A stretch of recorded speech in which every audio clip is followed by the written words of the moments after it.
Class 10th वालों, स्वागत है आप सभी का। दिस इज गगन मक्कड़ और ये कोई ऑर्डिनरी एनसीईआरटी लेवल का वन शॉट नहीं है भाई। इस वन शॉट में आपको जीरो से कॉम्पिटेंसी लेवल तक लेके जाया जाएगा। दोस्तों, कुछ कॉन्सेप्ट्स ऐसे हैं जो कि एनसीईआरटी में डायरेक्टली मौजूद नहीं है, लेकिन सीबीएसई लास्ट 3-4 साल से इन कॉन्सेप्ट्स के अराउंड रेगुलरली सवाल फ्रेम कर रही है, पूछ रही है और बच्चों को फंसा रही है। वो सारे कॉन्सेप्ट, वो सारे सवाल मैं तुम्हारे साथ डिस्कस करूंगा। एट द सेम टाइम कुछ नई विजुअलाइजेशन, नए कॉन्सेप्ट, नए सवाल भी तुम्हारे सामने रखूंगा जो मुझे लगता है कॉम्पिटेंसी के पॉइंट ऑफ व्यू से बहुत इंपॉर्टेंट है। और सीबीएसई अपकमिंग बोर्ड एग्जाम में इन कॉन्सेप्ट्स के अराउंड सवाल भी जरूर फ्रेम कर सकता है। एकदम बेसिक से चालू करेंगे भाई। Remember, this is zero to competency. बस वीडियो को चालू करने से पहले, कॉन्सेप्ट्स में जाने से पहले एक रिक्वेस्ट है, वीडियो को पूरा देखना पेशेंटली, बीच में मत छोड़ना। क्वाड्रेटिक इक्वेशन के सारे कॉम्पिटेंसी बेस्ड कॉन्सेप्ट तुम्हारी नस नस में बसा दूंगा। प्यार हो जाएगा भाई तुम्हें मुझसे, मजाक नहीं कर रहा। तुम कहीं और से मैथ्स पढ़ नहीं पाओगे। इस वन शॉट को देखने के बाद तुम पहले के 3 चैप्टर के वन शॉट भी जाके देखोगे। इतना तबाही कंटेंट तुमको मिलने वाला है। क्वाड्रेटिक इक्वेशंस के कॉन्सेप्ट में घुसने से पहले दोस्तों, हमको यह समझना पड़ेगा कि क्वाड्रेटिक इक्वेशन की फॉर्मेशन कहां से हुई है। उसके लिए हमको क्वाड्रेटिक पॉलिनोमियल के पास वापसी जाना पड़ेगा, जो कि इस टाइप की दिखती है। याद होगा आपको, अभी तो पढ़ा यार रिसेंटली, ax² + bx + c।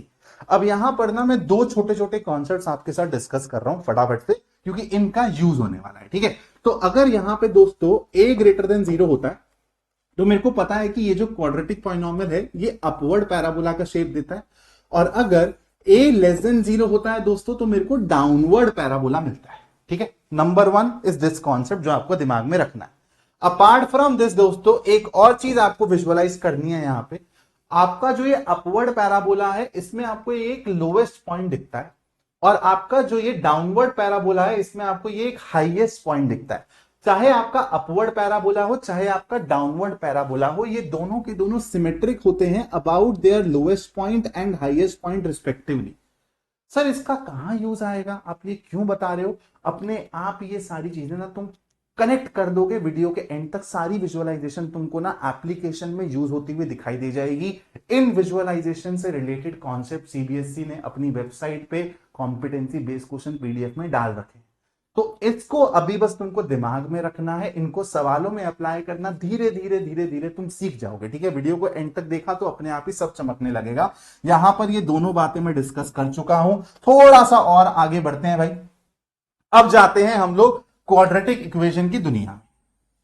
तो भाई क्वाड्रेटिक पॉलिनोमियल से दोस्तों क्वाड्रेटिक इक्वेशन तक कैसे पहुंचा जाता है। आप कोई सी भी क्वाड्रेटिक एक्सप्रेशन को उठा रहे हैं, क्यूपी मींस क्वाड्रेटिक पॉलिनोमियल, और आपने इसको 0 से इक्वेट कर दिया। ठीक है, नंबर 1 इज दिस। ये आपको हर जगह दिख जाएगा यार, हर बुक में आपको ये डेफिनेशन दिख जाती है। यहां पर मैं एक चीज और ऐड कर रहा हूं, अगेन इसलिए बोल रहा हूं कि ये वन शॉट डिफरेंट है, क्योंकि ये सब चीजें आपको दिखती नहीं है यूजुअल बुक्स में। क्वाड्रेटिक पॉलिनोमियल को अगर आप किसी रैंडम, 0 से नहीं, किसी रैंडम कांस्टेंट से भी इक्वेट कर देते हैं ना, जैसे मैं 5 ले लेता हूं, तो भी आपको क्वाड्रेटिक इक्वेशन मिलती है भाई। एग्जाम्पल के तौर पे समझेंगे, मान लो मैंने एक्सप्रेशन ले लिया ax² + bx + c, और मैंने इसको 0 से इक्वेट किया, ये भी मेरी क्वाड्रेटिक इक्वेशन है। और मैंने एक एक्सप्रेशन लेके इसको 5 से इक्वेट कर दिया। दोस्तों ये 5 यहां पर c के साथ आके कंबाइन हो जाएगा, तो राइट हैंड साइड पे 0 ही तो मिल जाएगा। तो ये भी एक क्वाड्रेटिक इक्वेशन है और ये भी एक क्वाड्रेटिक इक्वेशन है। और अभी मैं अब इसकी ना विजुअलाइजेशन आपको दूंगा, जहां से आपको पूरे चैप्टर का ना सार चमक जाएगा, मजा आ जाएगा। मतलब ये विजुअलाइजेशन आपको देख के, बस अभी आप लोगों को पहले ये चीजें समझ आनी चाहिए कि ऐसा नहीं है कि क्वाड्रेटिक पॉलिनोमियल को 0 से आपने इक्वेट कर दिया तो आपको क्वाड्रेटिक इक्वेशन मिल रही है। आप क्वाड्रेटिक पॉलिनोमियल को किसी रैंडम कांस्टेंट से भी इक्वेट कर दोगे दोस्तों, तो भी आपको क्वाड्रेटिक इक्वेशन ही मिलने वाली है। अब यहां पर 1-2 बातें अपन लोगों को डिस्कस करनी है।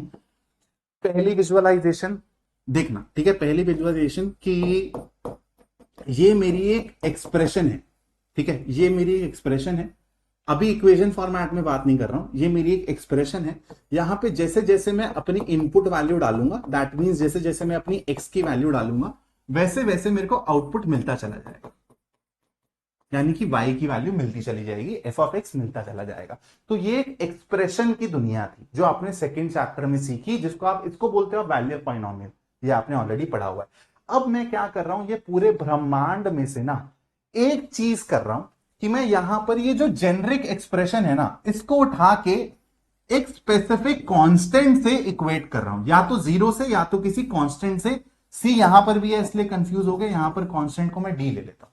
तो मतलब एक जेनरिक चीज को जब आप एक स्पेसिफिक चीज से इक्वेट कर देते हो तो आप एक एल्जेब्रिक एक्सप्रेशन से एल्जेब्रिक इक्वेशन में दुनिया में आ जाते हैं। एक्सप्रेशन से इक्वेशन कैसे बनाई जाती है? जब आप एक्सप्रेशन को उठा के एक स्पेसिफिक केस से इक्वेट कर दो, स्पेसिफिक कांस्टेंट से इक्वेट कर दो। आई होप ये आपको क्लियर हो गया होगा। अब यहां पर एक और कॉन्सेप्ट डिस्कस करना है, इसको अब हम ग्राफिकली विजुअलाइज करेंगे। ठीक है, यहां पर मैं एक और चीज रिवील कर देता हूं। सेकेंड चैप्टर में जो भी आपने ग्राफ रिलेटेड कॉन्सेप्ट्स पढ़े होंगे, शेप रिलेटेड कॉन्सेप्ट्स पढ़े होंगे, एबीसी के साइन वाले सवाल करे होंगे, अगर आपको इन सवालों में दिक्कत हुई है तो डोंट वरी, मैं चैप्टर 4 में सारे ग्राफ रिलेटेड कॉन्सेप्ट्स कवर करने वाला हूं, इसी वन शॉट के अंदर कवर करने वाला हूं। मैं यूजुअली 4th चैप्टर में ही पढ़ाता हूं ग्राफ रिलेटेड कॉन्सेप्ट्स। तो प्रॉपर 15-20 मिनट का एक सेक्शन आएगा बीच में जहां पर मैं ग्राफ रिलेटेड कॉन्सेप्ट से डिस्कस कर रहा हूँ। तो देखो दोस्तों यार, एक ये है एक्सप्रेशन और मेरे को इसको एक स्पेसिफिक केस से इक्वेट करना है, जैसे y इक्वल 0 से इक्वेट करना है। इसका मतलब क्या है दोस्तों कि मेरे को यही तो सोचना है ना कि ये दोनों चीजें एक साथ हो जाएं, साइमल्टेनियसली हो जाए। मतलब इसका और इसका जो साइमल्टेनियस सॉल्यूशन होगा उसी के ऊपर पूरा का पूरा क्वाड्रेटिक इक्वेशंस का चैप्टर भाई बैठा हुआ है। थोड़ा ग्राफिकली इसको विजुअलाइज करें। मान लेते हैं कि a ग्रेटर देन 0 है मेरा, तो इस टाइप का शेप होगा। एज्यूम कर रहा हूं मैं, ठीक है, कि a ग्रेटर देन 0 है। अब this is y equal 0 which is nothing but x axis. तो मतलब इस अपवर्ड पैराबोला और x एक्सिस में जो ये पॉइंट ऑफ इंटरसेक्शन होंगे, इसी के ऊपर पूरा का पूरा चैप्टर बैठा हुआ है। इसी को आप सॉल्यूशंस टू द इक्वेशन बोलते हो या फिर रूट्स ऑफ द इक्वेशन बोलते हो भाई। यहां पर एक और चीज विजुअलाइज करवाता हूं आपको, मजा आएगा। ऐसी चीजें आपको किसी बुक में नहीं मिलेंगी। मान लो ये एक्सप्रेशन है और अब दूसरी जो चीज है इसको मैं किससे इक्वेट करना चाह रहा हूं साइमल्टेनियसली? मैं इसको 5 से इक्वेट करना चाह रहा हूं। तो अब यहां पर इसको आप ऐसे भी देख सकते हो या फिर इसको आप ऐसे भी देख सकते हो कि सर इसकी बात कर रहे हैं a x square plus b x plus c equals 5 की, कि ये दोनों चीजें साइमल्टेनियसली मेरे को दिखनी चाहिए। तो मतलब अगेन मैं a ग्रेटर देन 0 ले रहा हूं और इस बारी y इक्वल्स 5। y इक्वल्स 5 का ग्राफ कैसे बनेगा भाई? ये अगर मेरा y एक्सिस है, ये मेरा x एक्सिस है, y इक्वल्स 5, यहां पे 0,5 से ऐसे एक लाइन जाएगी parallel to x axis, this is y equals 5। तो मतलब अब इसका y इक्वल 5 से जो ये इंटरसेक्शन पॉइंट्स निकलेंगे, ये इसके सॉल्यूशंस होंगे या फिर रूट्स होंगे। ध्यान से समझना, तो फर्क है। A x square plus b x plus c को अगर 0 से इक्वेट करते हो तो एक्स एक्सिस के साथ इंट्रैक्शन पॉइंट्स देखते हैं। अगर किसी रैंडम कांस्टेंट से करोगे तो पिक्चर ऐसे विजुअलाइज होगी। यहां पर एक छोटी सी चीज और बता देता हूं दोस्तों, जो ये ए है इसको क्वाड्रेटिक कोफिशिएंट बोलते हैं। कुछ भी चीज मैं नहीं छोड़ूंगा भाई, क्योंकि सीबीएसई अब टर्म्स पे भी खेलने लगी है। हो सकता है वो ये ना बोले कि ए का साइन बताओ, वो ये बोल दे कि भाई क्वाड्रेटिक इक्वेशन, क्वाड्रेटिक कोफिशिएंट का साइन बताओ। तो तुमको सारी टर्म्स के बारे में ना पता होना चाहिए।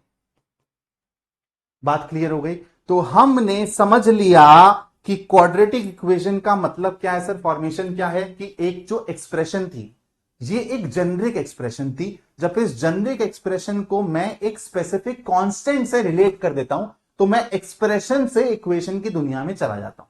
इसी को ही ग्राफिकली विजुअलाइज कर लिया। आपने 3rd चैप्टर में क्या पढ़ा था? 2 लाइंस के इंटरसेक्शन पॉइंट्स, इन्हीं सबकी तो चर्चा करी थी। तो यहां पर एक क्वाड्रेटिक पैराबोला और एक कांस्टेंट किस तरीके से इंटरैक्ट कर रहे हैं, वही क्वाड्रेटिक इक्वेशन है और पूरे चैप्टर में यही आपको करना है। ये इंटरैक्शन पॉइंट्स के ऊपर ही चर्चा करनी है, इन्हीं को ही रूट्स और सॉल्यूशंस बोलते हैं। अब यहां पर मेरे मुंह से 2 वर्ड निकले हैं, रूट्स और सॉल्यूशंस। इनके ऊपर डिस्कस करेंगे और फिर उसके बाद मैं आपको यह भी बताऊंगा कि जीरोस और रूट्स में क्या फर्क होता है। बिल्कुल शॉक मत होना बेटा, ये मत सोचना कि सर जीरोस और रूट्स तो सेम चीज होती है। शायद आपके स्कूल के टीचर्स ने या फिर जहां से भी आप पढ़ रहे होगे बोला होगा कि जीरोस और रूट्स में कुछ फर्क नहीं है, लेकिन बेटा फर्क है। वो फर्क मैं आप लोगों को बताऊंगा। और ऐसे सवाल यूजुअली जब तुम अपने टीचर्स से पूछते हो ना, तुमको गलत आंसर्स ही मिलते हैं। सारी क्लैरिटी मिलेगी। सबसे पहले रूट्स पे डिस्कशन करते हैं। रूट्स ऑफ क्वाड्रेटिक इक्वेशन का मतलब क्या है, कॉन्सेप्ट क्या है भाई? रूट का सिंपल सा मतलब है कि आपका जो ये क्वाड्रेटिक पॉलिनॉमियल है आपने जीरो से इक्वेट करा हुआ है यहां पर, तो x की ऐसी वैल्यूज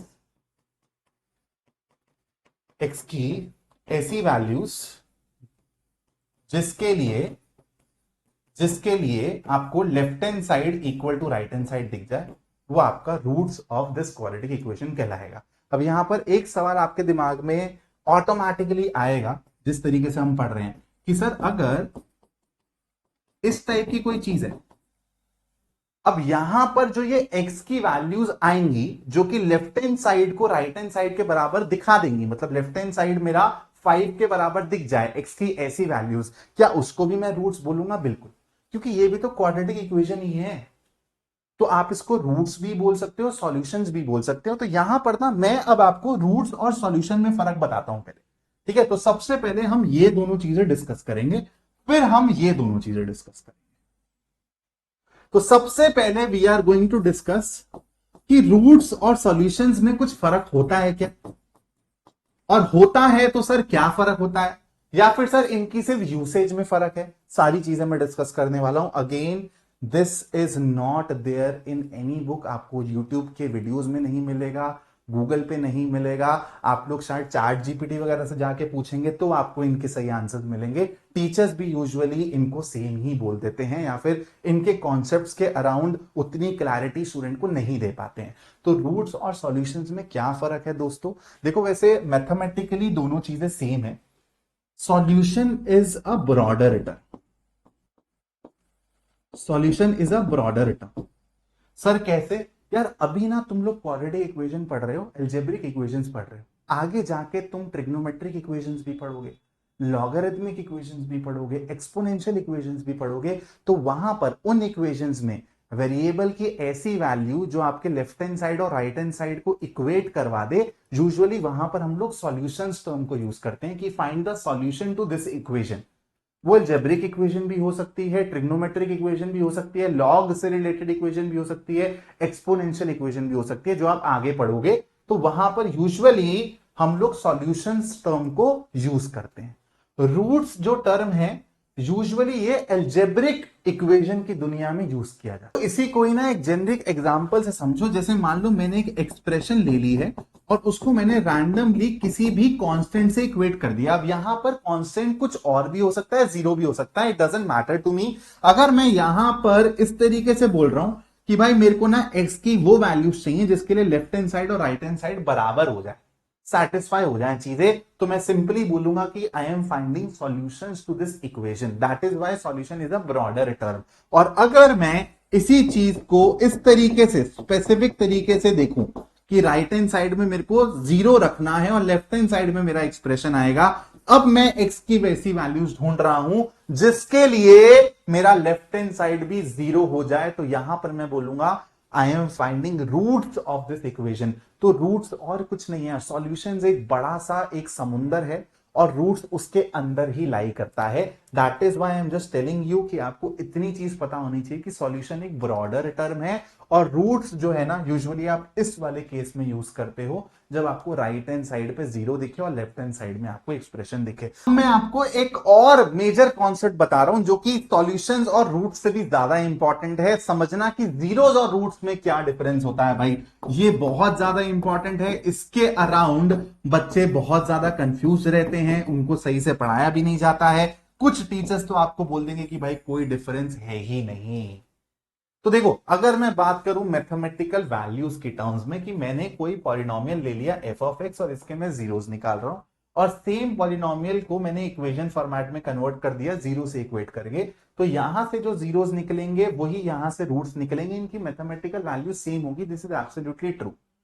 एक दूसरा जो चीज हमको सुनने को मिलता है कि यार जीरोस जो है ना, ये हम लोग पॉलिनोमियल्स की दुनिया में ये टर्म यूज करते हैं और रूट की जो टर्म है ना हम इक्वेशन की दुनिया में यूज करते हैं। दिस इज ऑल्सो ट्रू, इसमें कोई भी गलत नहीं है जो भी आपको बोल रहा है। लेकिन इसके अलावा इन दोनों में एक बेसिक सा डिफरेंस है और वो डिफरेंस लाई करता है ज्योमेट्रिकल मीनिंग के अंदर। This is very very crucial to understand. समझना, अपने आप ही समझ आएगा ज्योमेट्रिकल मीनिंग। पर इसको पहले मैं आपको एग्जाम्पल से समझाता हूं, फिर मैं इसके लिए आपको एक स्पेसिफिक टर्म दूंगा, ठीक है। अभी टर्म दूंगा तो आपको समझ नहीं आएगा। देखो यहां पर अगर आपका इस टाइप का केस है, तो आपसे अगर मैं पूछूं कि आपके नंबर ऑफ जीरोस कितने हैं, तो आप बोलोगे सर यहां पर मेरे नंबर ऑफ जीरोस 2 हैं। कैसे निकालते हो? जितनी जगह आपका जो ग्राफ है वो एक्स एक्सिस को टच या कट करे उतने मेरे जीरोस होते हैं, ये हम पढ़कर आए हुए हैं। अब मैं आपको बोल रहा हूं विजुअलाइज करो कि ये जो दोनों जीरोस है ना, ये ऐसा कोइंसाइड कर जाए, मतलब ऐसे वाला केस बन जाए। अब मैं आपसे अगर नंबर ऑफ जीरोस बोलता हूं तो आप ये बोलते हो कि सर नंबर ऑफ जीरोस 1 है, या फिर आप ये बोलते हो कि सर 2 इक्वल जीरोस हैं। ध्यान से समझना मेरी बात को। आप ये बोलते हो कि सर यहां पे मेरे नंबर ऑफ जीरोस 1 है, आप यहां पे ये नहीं बोलते हो कि सर 2 इक्वल जीरोस हैं। लेकिन जब रूट्स की बात आती है और ये वाला केस आता है, अगर आपने थोड़ा सा भी चैप्टर पढ़ा हुआ है तो आपको पता है कि यहां पर मैं बोलता हूं कि सर डी मेरा 0 है, तो ये 2 इक्वल रूट्स है। मैं यहां पे ये नहीं बोलता हूं कि सर 1 रूट है, मैं क्या बोलता हूं 2 इक्वल रूट्स है। तो फर्क कहां है? फर्क है ज्योमेट्रिकल मीनिंग के अंदर। जीरोस अपनी मल्टीप्लिसिटी के साथ नहीं लिए जाते। Zeros are not taken with multiplicity. Sir अब ये नई टर्म आ गई है मल्टीप्लिसिटी, इसका मतलब क्या है? इसी पे ही फोकस करना है अपने को, तो इसको पहले अपन लोग हाईलाइट कर देते हैं। मल्टीप्लिसिटी का मतलब क्या है कि रिपीट हो रही है कोई वैल्यू, ठीक है। तो यहां पर आपके जो ये जीरोस हैं ये कोइंसाइड कर गए, मतलब यहां पर जो ये जीरो है ना ये 2 बारी रिपीट हो रहा है, लेकिन आप इसको उठा सिर्फ एक ही बारी रहे हो। ऐसी कोई चीज 3 बारी भी रिपीट हो सकती है, 4 बारी भी रिपीट हो सकती है, लेकिन अगर जीरोस काउंट करने की बात आएगी ना तो उसको एज 1 ही काउंट किया जाएगा। लेकिन रूट्स की टर्म में अगर रेपिटेटिव रूट्स आपको दिख रहे हैं तो आप उनको इस तरीके से बोलते हो कि 2 इक्वल रूट्स हैं, 3 इक्वल रूट्स हैं, 4 इक्वल रूट्स हैं, जो भी केसेस डिफरेंट डिफरेंट बनेंगे। तो यहां पर अगर आपके रूट्स कोइंसाइड कर जाते हैं, दोस्तों पेन क्यों नहीं चल रहा है यार? अच्छा ओके सॉरी। अगर आपके रूट्स कोइंसाइड कर जाते हैं तो आप उसको एज 1 नहीं काउंट करते हो, आप उसको बोलते हो कि भाई 2 इक्वल रूट्स हैं। मतलब यहां से तुमको समझ आ रहा होगा कि क्वाड्रेटिक इक्वेशन के हमेशा 2 रूट्स होंगे। अब ये 2 रूट्स इक्वल भी हो सकते हैं, डिस्टिंक्ट भी हो सकते हैं, इमेजिनरी भी हो सकते हैं, जो भी आपको मैं आगे पढ़ाऊंगा। लेकिन जीरोस की जब मैं बात करता हूं, जीरोस की काउंटिंग की बात करता हूं, तो ये भी हो सकता है कि मेरे पास कोई जीरो ना हो, है ना, दोनों के दोनों इमेजिनरी जीरोस हो, कि नो रियल जीरोस और 2 इमेजिनरी जीरोस। ये भी हो सकता है कि एक रियल जीरो हो, जो कि ये वाला केस बता रहा है। यहां पर आप अगेन ये नहीं बोलते हो कि 2 इक्वल जीरोस है, या फिर ये भी हो सकता है कि नंबर ऑफ जीरोस 2। तो काउंटिंग में ज्योमेट्रिकल मीनिंग के हिसाब से this is the difference between zeros and roots. ये हर बच्चे को पता होना चाहिए। ये कॉन्सेप्ट आपको बुक्स वगैरह में नहीं मिलेगा, शायद चैट जीपीटी से थोड़ी सी डीप रिसर्च करोगे, डीप बात करोगे तो आपको ये सब बातें मिलने वाली हैं। वरना यूजुअली बच्चा जब ये सवाल पूछता भी है अपने टीचर से जाके, मास्टर से जाके, मास्टर बोलता है कि दोनों की दोनों बातें सेम है। लेकिन आपको डिफरेंस समझ आ गया होगा। थोड़ा सा और आगे बढ़ता हूं, थोड़ा सा ज्यादा टाइम लगा दिया मैंने इस कॉन्सेप्ट पे। अब भाई हमारे जो एकदम टिपिकल कॉन्सेप्ट्स है ना इस पर्टिकुलर चैप्टर के, वो डिस्कस कर रहा हूं कि भाई क्वाड्रेटिक इक्वेशन को सॉल्व कैसे किया जाए। ठीक है, कि एक्स की वैल्यू तो निकालनी है ना, रूट से या फिर सॉल्यूशन तो निकालने हैं ना, तो ये एक्स की वैल्यू कैसे निकाली जाती है? एक तो आप पढ़कर आए हुए ऑलरेडी फैक्टराइजेशन मेथड, जिसको प्यार से मिडल स्प्लिट भी बोला जाता है। एक दूसरा मेथड है दोस्तों कंप्लीटिंग द स्क्वायर वाला मेथड, जो अब आपको नहीं पढ़ना है, लेकिन ये बहुत खूबसूरत मेथड हुआ करता था। अगर आप लोग बोलोगे तो मैं जो कॉम्पिटेंसी बेस्ड क्वेश्चन वाला अभी इसके बाद लेक्चर लेकर आऊंगा, क्वेश्चन लेक्चर, उसमें मैं आपको 2-3 सवाल कंप्लीटिंग द स्क्वायर मेथड से करवा दूंगा। आई वांट कि आप ये एनालिटिकल अप्रोच डेवलप करो, इससे आपको ना थोड़ा सा मैनिपुलेशन आएगा, जो मैथमेटिक्स मैनिपुलेशन की बात करते हैं ना। बट सैडली ये डिलीट हो गया है, और उसके बाद यार हमारा क्वाड्रेटिक फॉर्मूला वाला मेथड है। तो सबसे पहले फैक्टराइजेशन मेथड पे अपन लोग 1-2 मिनट डिस्कशन कर लेते हैं। यहां पर क्या करना होता है यार, कि मान लो इस टाइप की चीज है आपके पास, a x square plus b x plus c equal 0। इसको आपको सॉल्व करना है, एक्स की वैल्यूज निकालनी है जो सेटिस्फाई करेंगी, सॉल्यूशंस निकालने हैं, रूट्स निकालने हैं। तो अपन लोग क्या करते हैं यार, हम लोग यहां पर ए और सी का प्रोडक्ट देखते हैं, जो कि मान लो पी के बराबर है, और फिर हम लोग बी देखते हैं। अब हम लोग दो ऐसे नंबर की खोज करते हैं, नंबर 1 और नंबर 2। दो ऐसे नंबर जिनका प्रोडक्ट मेरे को ए और सी के प्रोडक्ट के बराबर मिल जाए और इन दोनों का सम मेरे को बी के बराबर मिलने चाहिए। तो हम लोग यहां पे हिट एंड ट्रायल लगाते हैं थोड़ा सा, और हम लोग ऐसे दो नंबर सोचने की कोशिश करते हैं, और फिर ये दो नंबर जो है ना, ये हमको बी की स्प्लिटिंग में हेल्प करते हैं। जैसे मैं एक स्पेसिफिक एग्जांपल लेके बता देता हूं तुम लोगों को। जैसे मान लो ऐसा केस है, x square minus 5x plus 6। तो यहां पर मेरे को दो ऐसे नंबर सोचने हैं जिनका प्रोडक्ट ए और सी के प्रोडक्ट के बराबर हो, 1 टाइम्स 6 6 के बराबर हो, और यही दो नंबर्स का सम मेरे को बी के बराबर मिलना चाहिए, बी इज -5। तो यहां पर मैं थोड़ा सा सोचूंगा, मेरे को समझ आएगा कि सर अगर मैं 3 और 2 ले लूं तो उसका प्रोडक्ट तो 6 हो जाएगा, लेकिन उसका सम -5 नहीं होगा। तो यानी कि दोनों नंबर अगर मैं नेगेटिव सेंस में ले लूं, यानी कि 1 को, फर्स्ट नंबर को मैं ले लेता हूं -2 और सेकेंड नंबर को ले लेता हूं मैं -3, तो ये दोनों कंडीशन मेरी सेटिस्फाई हो जाएंगी। और ये जो दो नंबर्स हैं, इसी की मदद से मैं मिडिल टर्म को स्प्लिट करता हूं। तो एक्स स्क्वायर -5x को मैं लिखूंगा -3x -2x प्लस 6। अब यहां पर मैं कॉमन ले लेता हूं, यहां पर मैं कॉमन ले लेता हूं। x कॉमन लोगे तो x -3 बचेगा, -2 कॉमन लोगे तो x -3 बचेगा। कैलकुलेशन सही जा रही है नहीं जा रही है वो पता चलता है इस ब्रैकेट से। अगर ब्रैकेट में आपको सेम चीजें मिल रही हैं तो कैलकुलेशन आपकी सही जा रही है। यहां से अब आप x -3 कॉमन लोगे तो दूसरे ब्रैकेट में x -2 बच जाएगा।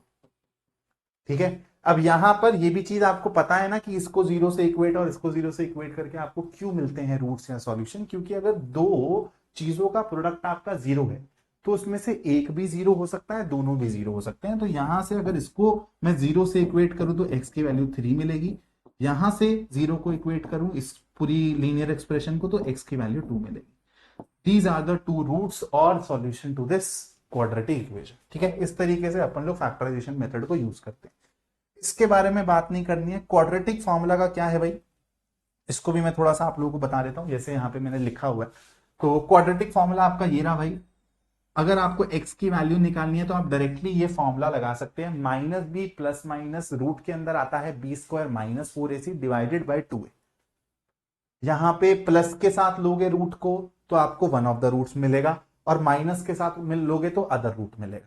और यहां पर एक छोटा सा कॉन्सेप्ट है जो कि कॉम्पिटेंसी बेस्ड क्वेश्चन के हिसाब से बहुत इंपॉर्टेंट है, जो मैं आपको नेक्स्ट स्क्रीन पे बता देता हूं कि -b प्लस, इसको अब मैं d लिख रहा हूं, ठीक है, b स्क्वायर -4ac को टाइम बचाने के लिए अपॉन 2a। एक अगर ऐसा दिखता है तो दूसरा मेरा ऐसा दिखता है।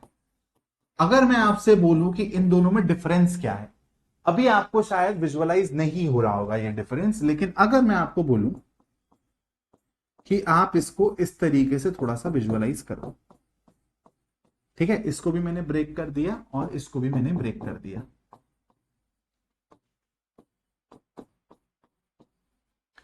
आप एक बात बताओ, ये वाली टर्म यहां पर भी है, ये वाली टर्म यहां पर भी है, जो कि सेम है। फर्क क्या है, ये वाली टर्म और ये वाली टर्म के आगे एक बारी प्लस है तो दूसरी जगह माइनस है। अब ऐसा अज्यूम करो कि तुम्हारा डी ना परफेक्ट स्क्वायर नहीं है, ठीक है, डी तुम्हारा परफेक्ट स्क्वायर नहीं है।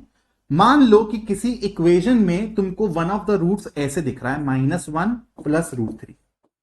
सॉल्व करने के बाद मतलब ये वाली चीज ये हो गई और ये वाली चीज ये हो गई, तो दूसरा रूट क्या तुम खुद से लिख सकते हो, क्योंकि ये तो सेम ही रहेगा, -1 का -1।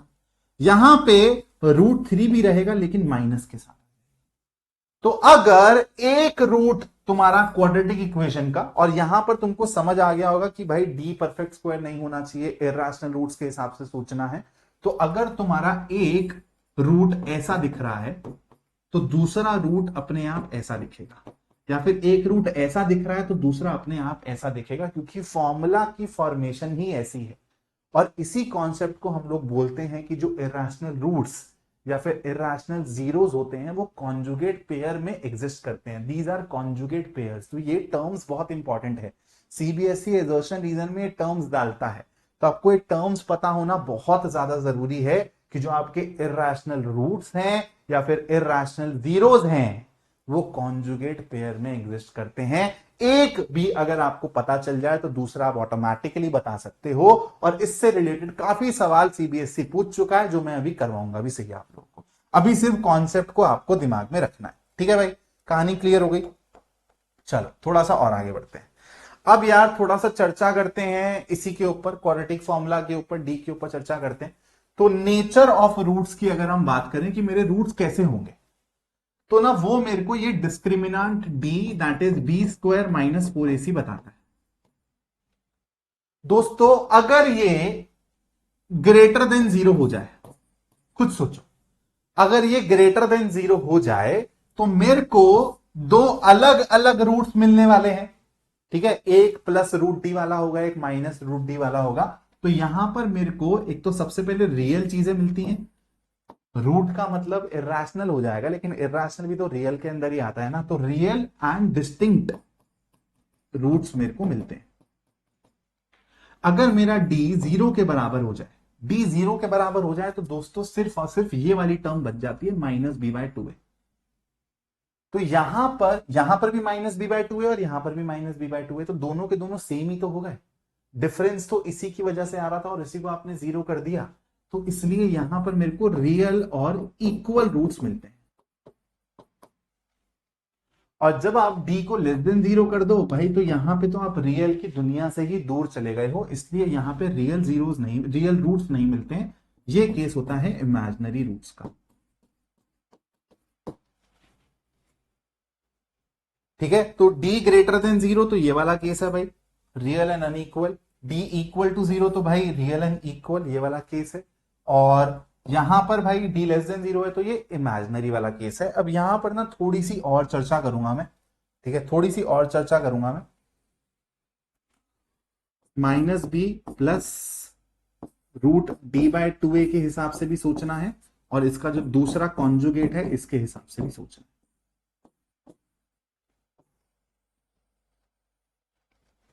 देखो अगर d ग्रेटर देन जीरो हो जाए और मैं ये बोल रहा हूं कि d जो है ना मेरा परफेक्ट स्क्वायर नहीं,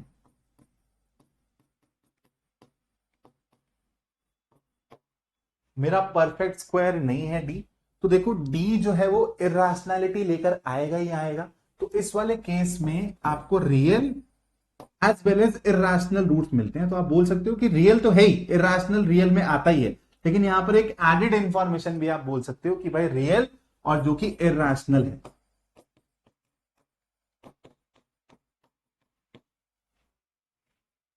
ठीक है। और अगर दोस्तों मेरा d ग्रेटर देन जीरो हो जाए और परफेक्ट स्क्वायर नहीं है, सॉरी यहां पे तो क्रॉस लगा देता हूं, लेकिन ये एक परफेक्ट स्क्वायर है,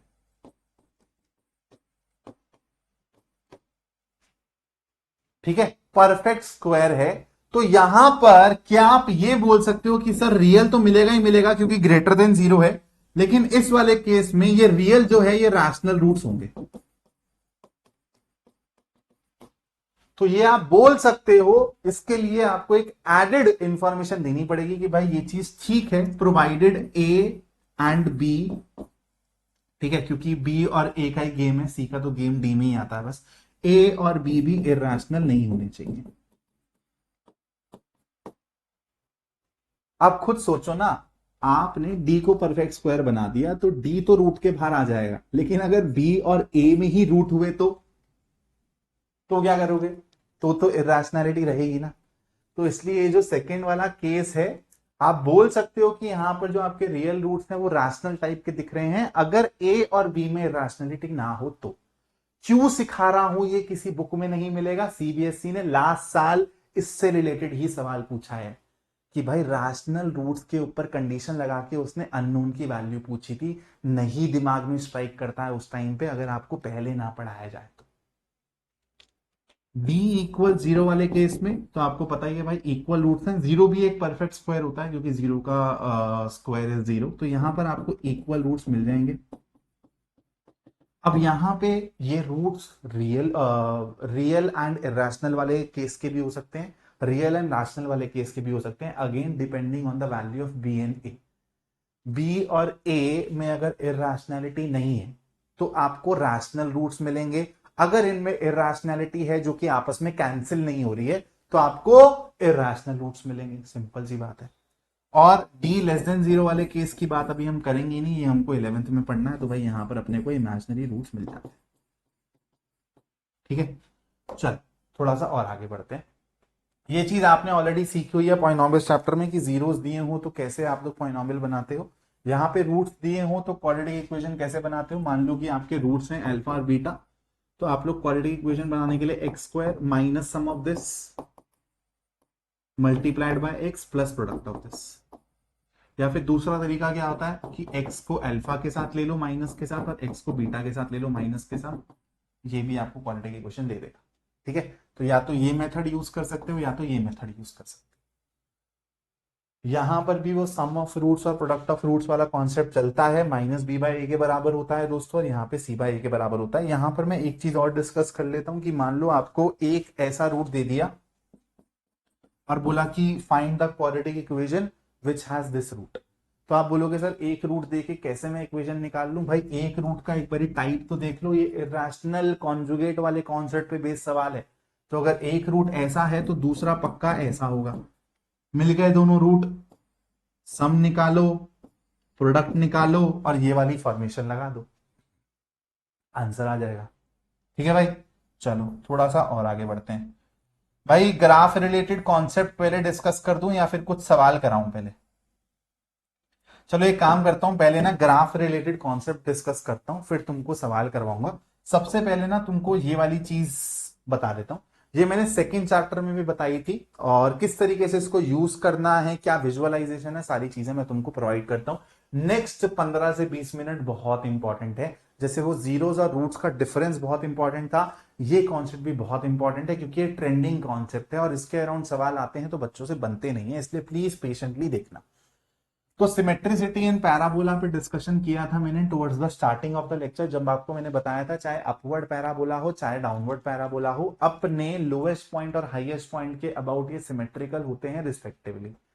अब अगर इस टाइप का पैराबोला है, ये जो लोएस्ट पॉइंट है ना, इसके अगर मैं कोऑर्डिनेट्स की बात करूं दोस्तों तो कोऑर्डिनेट्स ये होते हैं, और अगर मैं यहां पर इस वाले पैराबोला में हाईएस्ट पॉइंट की बात करूं तो इसके कोऑर्डिनेट्स ये होते हैं। ये कहां से आया सर, ये रिजल्ट कहां से आया? ये रिजल्ट आता है कंप्लीटिंग द स्क्वायर मेथड से, जो आपके सिलेबस में नहीं है। तो सर ऑब्वियसली बात है कि इसके अराउंड तो सवाल मेरे पेपर में नहीं आएंगे क्योंकि ये डिलीटेड सिलेबस से है। एब्सोल्युटली आपके सवाल आएंगे तो आपको ये फॉर्मूलाज नहीं यूज करने हैं। कि मान लो कोई सवाल आया कि ये रहा मेरा कोई function x square minus 5x plus 6, आपको बात करनी है कि इसकी मिनिमम वैल्यू क्या होगी या फिर मिनिमम वैल्यू x की कौन सी वैल्यू पे आएगी। ऐसे सवाल अगर वो पूछेगा तो आप माइनस बी बाय 2a या फिर माइनस बी बाय 4a वाला कॉन्सेप्ट नहीं लगाओगे। ये सिर्फ और सिर्फ आपकी एक्स्ट्रा नॉलेज के लिए है। क्या ऐसे सवाल वो पूछ सकता है? सरप्राइज हो गए आप, लेकिन हाँ इन सवालों को सॉल्व करने का एक अलग अप्रोच है जो आपके सिलेबस के अंदर ही लाई करता है, उसके बारे में भी मैं डिस्कस करने वाला हूं। तो अभी पहले आपको ये चीज दिमाग में डालनी है कि अगर आपका इस टाइप का पैराबोला हो या फिर इस टाइप का पैराबोला हो, यहां पर आप मिनिमा की बात करते हो क्योंकि मैक्सिमा की बात आप नहीं कर सकते हो, आसमान की तरफ जा रहा है। इस वाले केस में आप मिनिमा की बात नहीं करते हो क्योंकि वो पताल की तरफ जा रहा है। तो यहां पे मिनिमा की बात होती है, यहां पे मैक्सिमा की बात होती है। अब ये जो है ना, ये एक्स कोऑर्डिनेट है, मतलब ये वो बता रहा है कि आपका जो एक्सप्रेशन है, क्वाड्रेटिक एक्सप्रेशन है, उसमें एक्स की वैल्यू क्या डालनी है कि ये एक्सप्रेशन अपनी मिनिमम वैल्यू ले ले। तो एक्स की वैल्यू जो है वो माइनस बी बाय 2a है, और minus B by 2a value डाल के जो आपको वैल्यू देगा एक्सप्रेशन, जो कि उस एक्सप्रेशन की मिनिमम वैल्यू होगी, वो इसके बराबर। सर एग्जाम्पल देके समझा दोगे क्या? जैसे यहां पे देखो, a x square plus b x plus c से कंपेयर करोगे, ए ग्रेटर देन 0 वाला केस है, मतलब ये वाला केस है। यहां पर मिनिमा या फिर मिनिमम वैल्यू के बारे में बात होगी। अगर मैं बोलूं कि मेरे को मिनिमम वैल्यू निकालनी है तो दो तरीके हैं। मैं x equals minus B by 2a निकालू पहले, जो कि हो जाएगा मेरे पास 5/2। तो अब मैं ये जब इसमें एज इनपुट वैल्यू यूज करूंगा और जो वैल्यू आएगी, जैसे मैं आपको करके दिखाता हूं, 5/2 का whole square would be 25/4 minus 25/2 and plus 6। तो हर जगह ना मैं डिनोमिनेटर में 4 बना रहा हूं, तो इसको मैं लिख सकता हूं दोस्तों, 2 था ना यहाँ पे, तो 4 हो जाएगा, तो ये हो जाएगा 50। ठीक है, और यहां पर भी 4 बनाना है तो इसको लिख देता हूं मैं 4 बनाना है, 6 था ना ये, तो 6 को भी 4 से 24/4, तो 25 प्लस 24 होता है 49/4 -50/4 यानी कि -1/4। तो ये है आपका -b/2 है। ये जब आपने डाला एक्सप्रेशन जो वैल्यू दी ये आपकी मिनिमम वैल्यू है। So this is the answer to minimum value and this is the point which is giving you the minimum value. तो एक तरीका ये है, या फिर आप यहां से डायरेक्टली -d/4 निकाल लो। आप निकाल के देखना आपका आंसर -1/4 है। ठीक है, अब आपको डिफरेंस समझ आ गया होगा कि इसमें और इसमें डिफरेंस क्या है। -b/2 वो x की वैल्यू है जो डाल के एक्सप्रेशन मिनिमम या फिर मैक्सिमम हो जाएगा अकॉर्डिंग टू दिस केस और दिस केस। डायरेक्टली ये निकाल लेते हो तो आपको वो मिनिमम और मैक्सिमम वैल्यू मिल जाती है। बात समझ आ गई।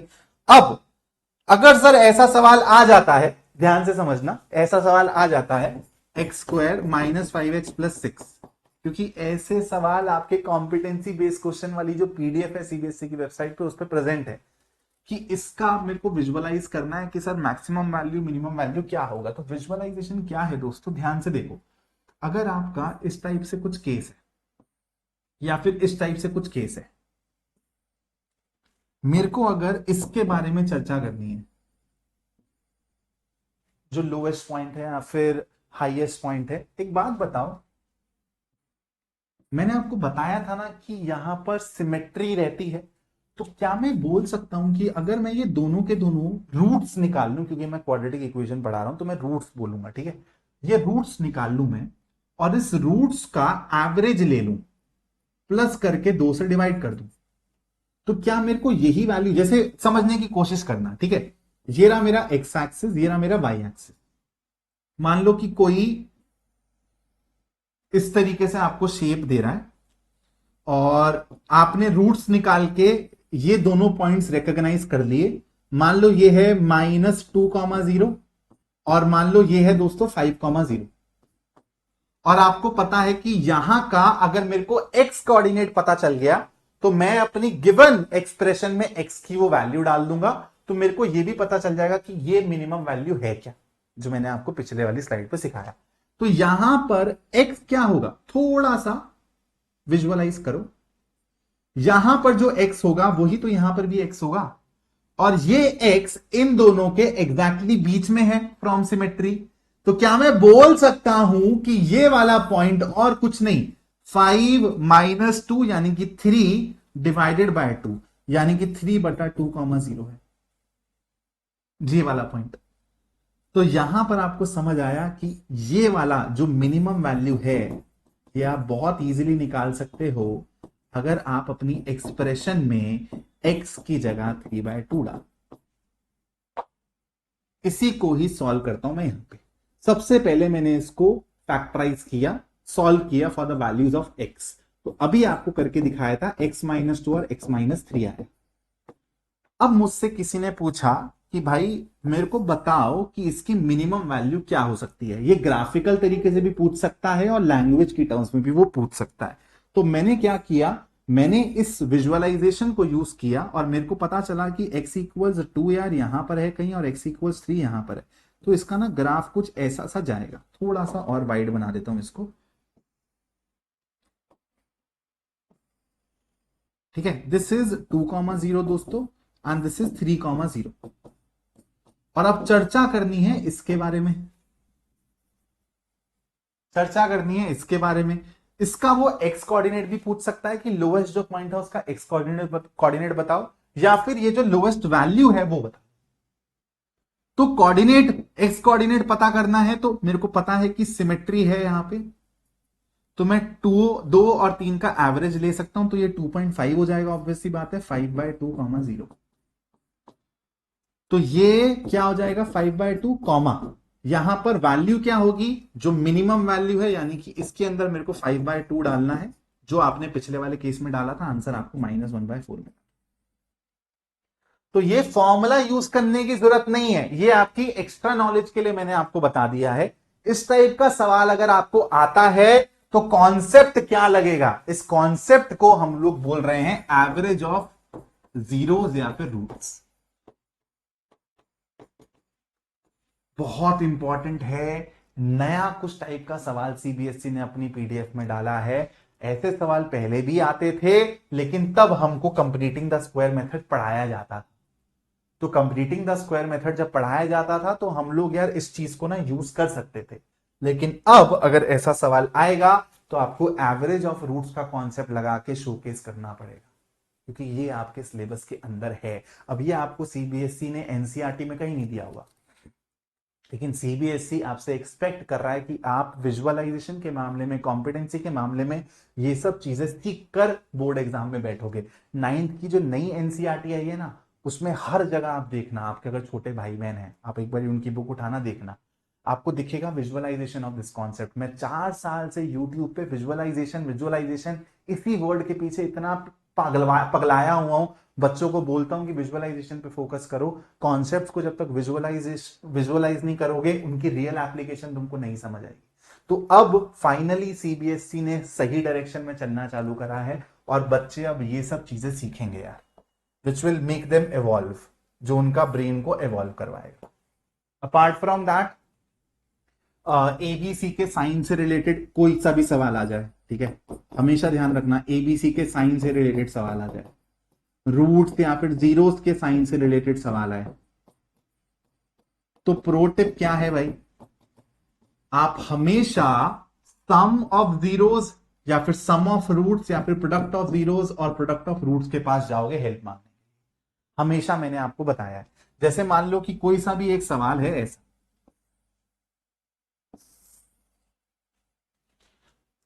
ये एक्सप्रेशन दे दिया और मेरे को बोला है कि ए बी, ये मेरे को ग्राफ दे दिया और मेरे को बोला है कि ए बी सी का साइन के ऊपर चर्चा करो, तो ए तो ग्रेटर देन 0 है, नो डाउट। अब बी के ऊपर चर्चा कैसे करूं, या फिर सी के ऊपर चर्चा कैसे करूं? तो प्रोटिप क्या दिया सर ने कि सम और प्रोडक्ट के पास जाएंगे। तो एक बात बताओ, अब तुमको ना ये चीज समझ आएगी। मैंने स्टार्टिंग में तुमको बोला था ना दोस्तों कि ये जो कॉन्सेप्ट है अपने आप तुम कनेक्ट करोगे कि कैसे कैसे यूज हो रहा है और अप्लाई हो रहा है इसका, इसको तुम अप्लाई कर रहे हो। अब मेरे को एक सिंपल सी बात बताओ, इसके तुमको दिख रहे हैं ना जीरोस या रूट्स? अगर मैं तुमको बोलूं कि इसका मैग्नीट्यूड बड़ा है पॉजिटिव 0 या फिर पॉजिटिव रूट का, या फिर इसका मैग्नीट्यूड बड़ा है, तुम बोलोगे सर ये नेगेटिव में ज्यादा दिख रहा है, और ऑब्वियस सी बात है कि दिस इज सिमेट्री, तो आपका जो ये सिमेट्री होगा यहां से होगा। तो ये भी आप यूज करके बता पा रहे हो बहुत easily from the graph, from the shape, कि सर जो ये पॉजिटिव मैग्नीट्यूड वाला रूट या जीरो होगा ना, ये छोटा होगा इन मैग्नीट्यूड। मतलब अगर ये नेगेटिव है, ये पॉजिटिव है, अगर मैं इनका सम करूंगा तो मेरे को ओवरऑल चीज नेगेटिव मिलेगी। मतलब एग्जाम्पल के तौर पे ये 2 है, ये -5 है, तो जब दोनों का सम करोगे तो -3 आएगा ना, तो सम आपको नेगेटिव मिलने वाला, और यही -b/a के बराबर होता है। तो -b/a अगर नेगेटिव चाहिए आपको, तो एक बात बताओ, नेगेटिव से नेगेटिव गया तो b/a पॉजिटिव होना चाहिए। a अगर पॉजिटिव है तो b को भी पॉजिटिव होना पड़ेगा फॉर मेकिंग दिस ट्रू। आपने b का साइन निकाल लिया। सी के लिए प्रोडक्ट का यूज कर लेते हैं, क्योंकि c/a आता है प्रोडक्ट में। एक पॉजिटिव है एक नेगेटिव है, तो यहां पे तो मैग्नीट्यूड के हिसाब से सोचना ही नहीं है, सिर्फ साइन के हिसाब से सोचना है। तो c/a आपको नेगेटिव मिलना चाहिए। c/a नेगेटिव कब होगा? अगर a पॉजिटिव है तो भाई c को नेगेटिव होना पड़ेगा, तो c का भी साइन निकाल लिया आपने। इस तरीके से आप कोई सी भी प्रॉब्लम को रिलेटेड टू साइन बहुत इजीली छोड़ सकते हो। जैसे मैंने अभी ये वाला केस ले लिया, मान लो मैंने कुछ ऐसा केस ले लिया होता, तो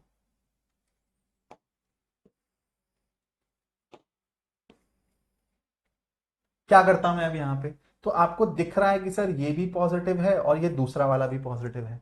सबसे पहले तो ए की वैल्यू लेस देन 0 हो जाती, बी के लिए सम का यूज करता। यहां पे सम क्या है? पॉजिटिव है, तो b/a मेरे को पॉजिटिव चाहिए।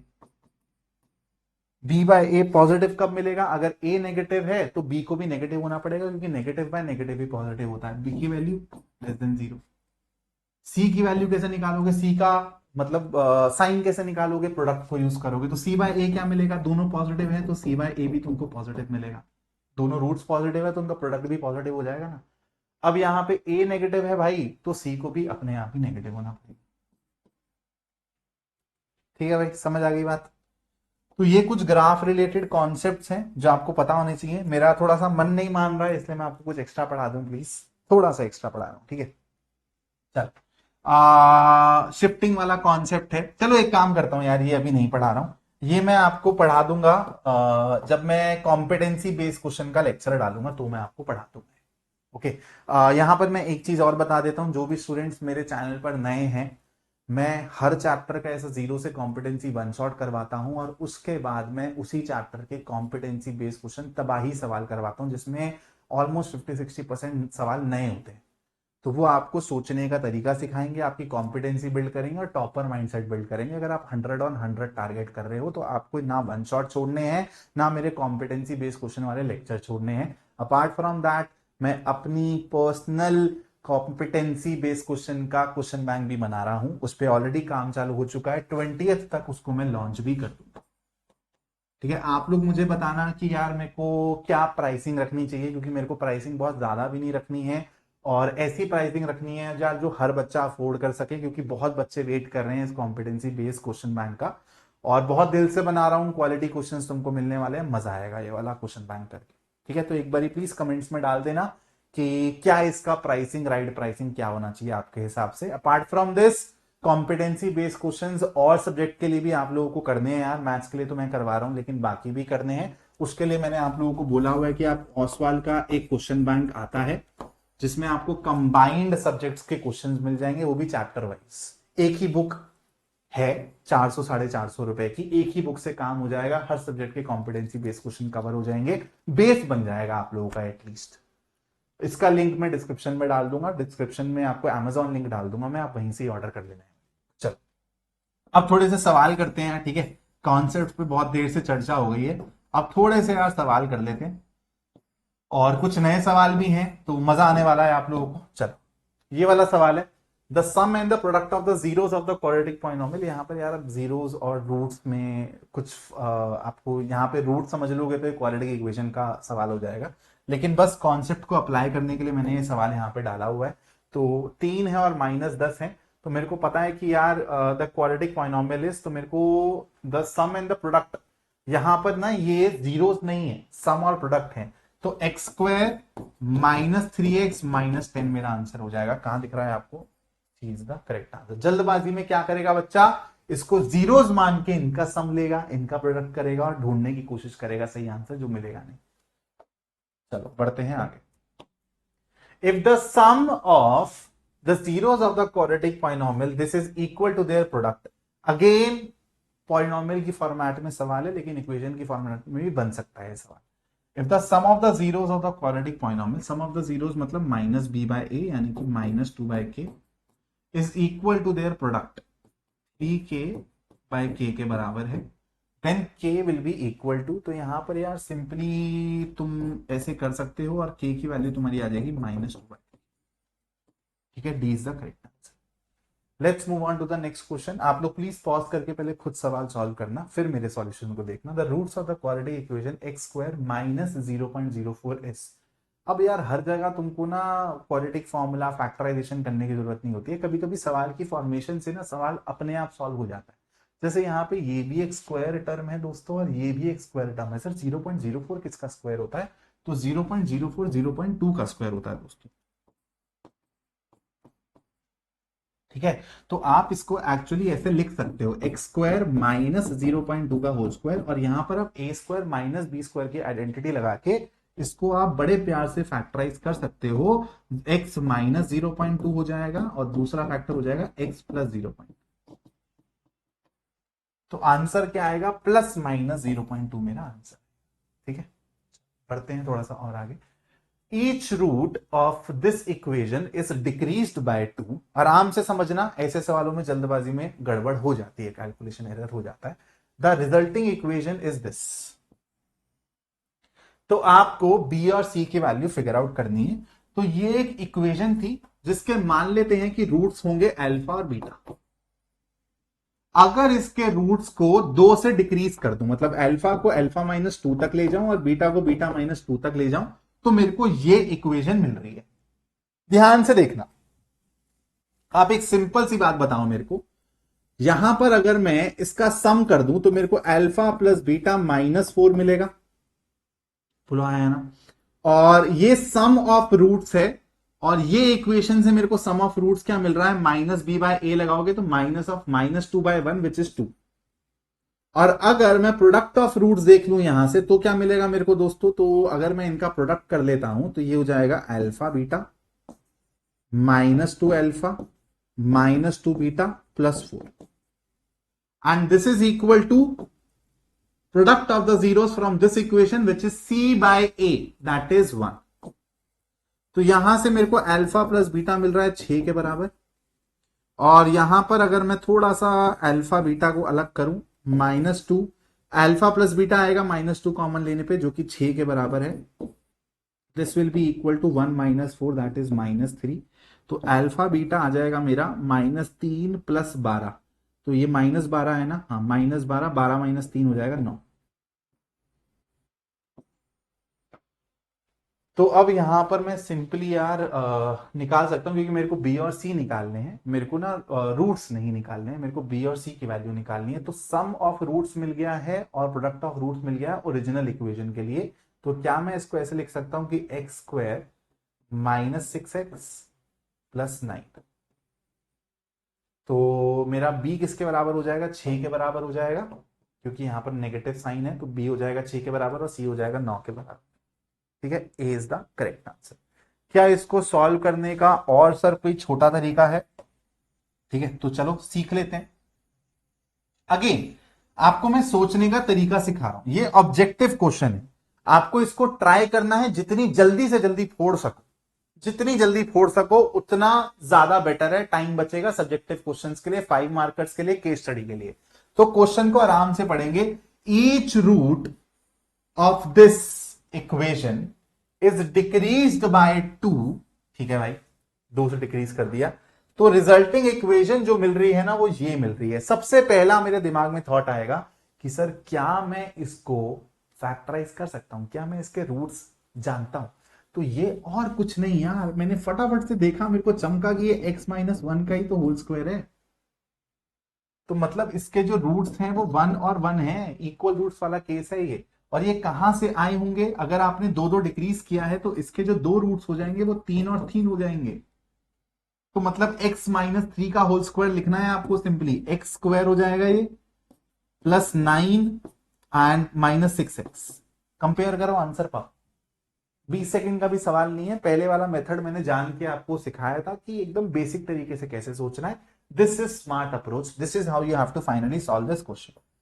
और ये स्मार्ट अप्रोच मैं आपको बहुत सवालों में दिखाऊंगा। इस सवाल में आपका एकदम दिमाग खोल देता हूं, ठीक है, और फिर आपको पता चलेगा कि भाई अभी तो मैं कॉम्पिटेंसी बेस्ड क्वेश्चन करवा रहा हूं, अगर मैंने आपको चैप्टर वाइज एमसीक्यूज करवाए ना, तो हर एमसीक्यू को कैसे ट्रिक से फोड़ना है 15 से 20 सेकंड के अंदर, वो अप्रोचेस भी हैं मेरे पास, जो मैं आपको थोड़ा सा बाद में सिखाऊंगा। वो मैं अक्टूबर नवंबर के अराउंड चालू करूंगा वो सिखाना आपको। इफ द इक्वेशन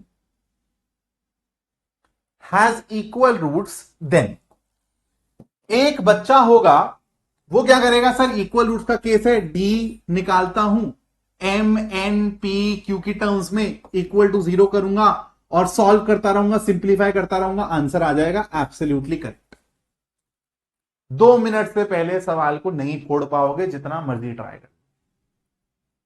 फिर आता है स्मार्ट अप्रोच, कि आप चीजों को बाकी बच्चों से ना बेटर देख रहे हो। किस तरीके से?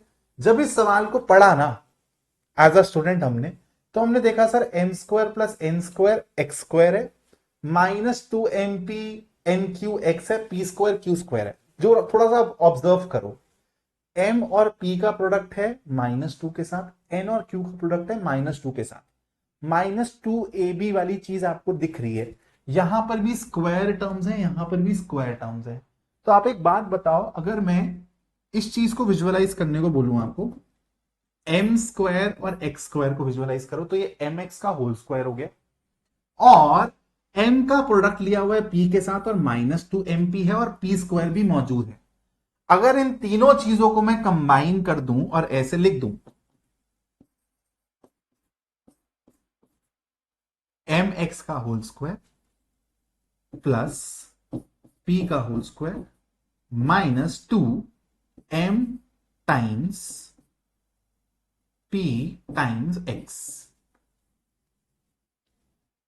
तो अब सिंपल सी बात बताओ, यहां पर एक काम करता हूं, इस तरीके से लिखता हूं, अब आपको ज्यादा बेटर दिखेगा। ए का स्क्वायर बी का स्क्वायर माइनस 2ab, दिख रहा नहीं दिख रहा? तो क्या ये a माइनस बी का होल स्क्वायर है? तो क्या मैं इसको mx माइनस बी के होल स्क्वायर की तरह लिख सकता हूं? Similarly N square X square minus 2n³ plus Q square, इसको विजुअलाइज करोगे तो यहां पर भी आपको एक परफेक्ट स्क्वायर मिलेगा, एन एक्स का होल स्क्वायर, ठीक है, minus 2n x with q and then q का स्क्वायर। इसको आप a की तरह इमेजिन करो, इसको आप b की तरह इमेजिन करो और स्क्वायर लगाओ a माइनस बी का होल स्क्वायर, तो a square b square minus 2ab। तो this is nothing but nx minus q का होल स्क्वायर। तो मतलब इस एक्सप्रेशन को मैं विजुअलाइज करके यहां तक ले आया हूं। इसको आप ऐसे लिख सकते हो, mx माइनस p का whole square plus nx minus q का होल स्क्वायर इक्वल 0। अब एक बात बताओ, अगर दो स्क्वायर्स का सम 0 आ रहा है तो दोनों को 0 होना पड़ेगा ना, क्योंकि स्क्वायर तो 0 या फिर 0 से बड़ा होता है भाई। तो अगर दोनों का सम मेरे को 0 चाहिए, क्योंकि ऐसा नहीं हो सकता ये पॉजिटिव हो जाए और ये नेगेटिव हो जाए और एक दूसरे को नलीफाई कर दे, बिकॉज दोनों स्क्वायर टर्म्स हैं, दोनों का सम अगर 0 चाहिए तो ये भी 0 होना चाहिए और ये भी 0 होना चाहिए। तो mx माइनस पी का होल स्क्वायर अगर 0 है, यानी कि mx माइनस पी 0 है, तो mx इक्वल्स टू p है। तो यहां से मेरे को x की वैल्यू मिल रही है p बाय m, और nx माइनस क्यू भी 0 है, तो यहां से मेरे को x की वैल्यू मिल रही है q by n। In short ये आपने ना स्मार्टली दोनों के दोनों रूट्स निकाल लिए और आपको गिवन है कि दोनों के दोनों इक्वल रूट्स हैं, तो p by m should be equal to q by n। तो यहां से आपको मिलेगा np equal to qm, np equal to qm which is in option B. D equal 0 वाले कॉन्सेप्ट से भी इस सवाल को जरूर करना, क्योंकि उससे आप सिंप्लीफिकेशन सीखोगे, ठीक है। मैंने एक स्मार्ट अप्रोच आप लोगों को बताई। ऐसा सवाल आ जाए तो क्या करेंगे भाई? The real roots of the equation. अब यहां पे सर थोड़ा ना समझ नहीं आ रहा है, ये कहां से सर फ्रैक्शन में चले गए हो आप? तो यहां पर क्या करना होता है दोस्तों, आपको इसको थोड़ा सा सिंप्लीफाई करना और अपनी दुनिया में लेके जाना है। अगर मैं बोलता हूं कि x की पावर 1/3 को t पुट कर देगा, तो x की पावर 2/3 क्या है सर? x की पावर 1/3 का स्क्वायर ही तो है। तो क्या मैं x की पावर 2/3 को t का स्क्वायर नहीं लिख सकता? तो मतलब ये और कुछ नहीं, T square plus T minus 2 equal 0 type की चीज है। अब यहां पे ना टी के लिए सॉल्व करो और फिर टी से एक्स में चले जाना, ठीक है। तो यहां पर हम लोग टी के लिए अगर सॉल्व करें, अब देखो अगेन सोचना पड़ेगा, क्वाड्रेटिक फॉर्मूला लगाऊं, फैक्टराइज करूं, क्या करूं? तो भाई यहां पर मेरे को ना प्रोडक्ट चाहिए -2 दोस्तों, और सम चाहिए 1। प्रोडक्ट चाहिए -2 और सम चाहिए 1, तो 2 कॉमा -1 से बात बन जाएगी यार, ठीक है। तो इसको मैं मिडल स्प्लिट कर देता हूं, T square plus 2t minus T minus 2 equal 0। यहां से t कॉमन लेंगे तो t प्लस 2 बचेगा, यहां से +1 कॉमन लेंगे तो t प्लस 2 बचेगा इक्वल 0। तो दोनों ब्रैकेट में आ जाएगा, एक में t प्लस 2 और एक में t प्लस 1। तो यहां से t की वैल्यू आ रही है -2 और यहां से आ रही है -1, ठीक है। तो अब क्या यही मेरा आंसर होगा? नहीं, आप लोगों को पता है कि t x की पावर 1/3 के बराबर है, तो x की पावर 1/3 एक बार आप रखोगे -2 के बराबर, तो x की वैल्यू आएगी -2 का cube which is -8।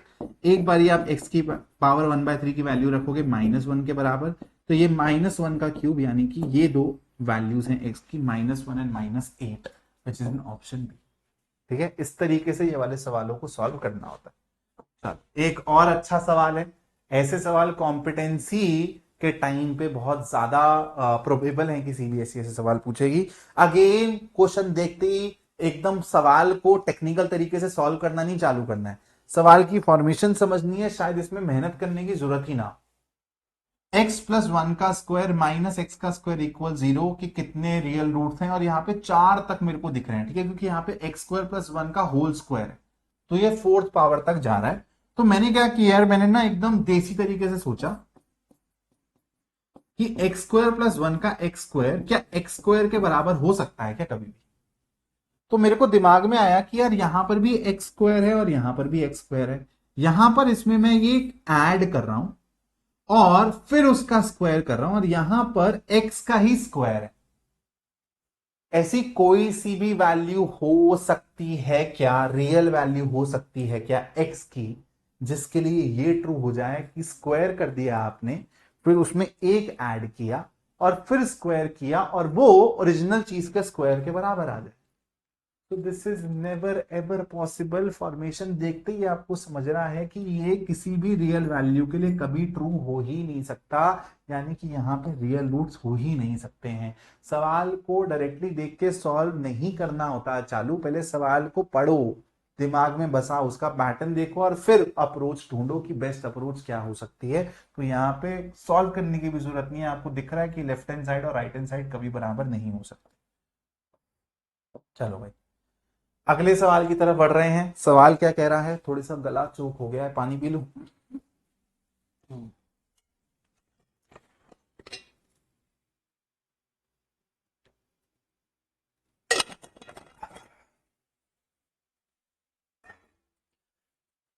The equation 2x² + 2p + 1x + p = 0 where p is real. तो यार यहाँ पे रूट्स कैसे होंगे, क्या होंगे, डी निकालना है, मतलब नेचर के ऊपर बात है। और यहाँ पर ऐसा कुछ स्क्वायर वेयर बनता हुआ दिखाई नहीं दे रहा है, या फिर टिपिकल कंडीशन नहीं दे रखी है इक्वल रूट्स वाली, ठीक है। तो मैं डी को डी निकालूंगा, b² - 4ac जो होता है।